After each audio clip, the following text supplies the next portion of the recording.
नमस्कार। आज आपण मानक मु जो कविताटी शुणाइबाकू जाउछि तार शीर्षक हेउछि तुम अपेक्षा रे।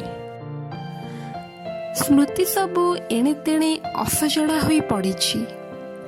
मनर विस्तृत इलाकारे मेंचाए अंधार जमी रहिछि।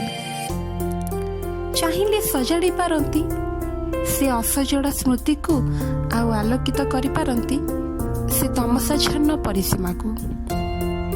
चेष्टित होइछि आउ सफलता पाइछि अनेक थर। से क्षणस्थायी खुशी रे मो पुलकित होइछि अनेक बार। किंतु पुणी संजय आसे नई आउ अंत घटे मो दिवा स्वप्नर। आखि खोली चेई उठे मो सामना करबाकू से वास्तवतार। स्वप्न माने लेखनी मनरे भासी उठंती शब्दर रूप नहीं। कवि हृदयर अव्यक्त भावना को भसई दिए से कवितार रंग दिए। अक्षर शब्द और वाक्यर सहर रे विचरण करुछि मु तुमको फेरी पाइबार आशारे। तुम पे अपेक्षा करिबी न भूली जीवी प्रश्नटीए पचारिली पुणी तुमको।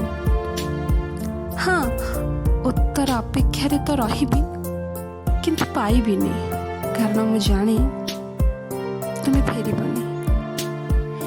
लिखुछि मन को आश्वासन देबाकू, नतुबा जे प्रेमर बंधन मानिलानी शब्दर बंधन के रोकी पारिबो ताकू। तुम छड़ा काहारी छवि बिंबित भी हुए नहीं ए मन इलाकारे। तुम्हें गल मो जीवन रू आउ छाप छाड़ी गल हृदय आईना रे। प्रथम अतिथि साजिथिल तुमे मो हृदय निभृत कोठरीर। निज अजाणते ही गल पुणी शेष बंधन ए जीवनर। तुमे आस नहीं तुम स्मृति आसी बार बार मो भावना रे। अपेक्षा करिछि आज भी तुमको फेरी आस मो जीवन रे। आशा करी आपण मानक मोर कविताटी भल लगी। दयाकोरी लाइक करंतु, कमेंट करी कहंतु आपण मानक केमती लागिला। And please please please do subscribe to my channel.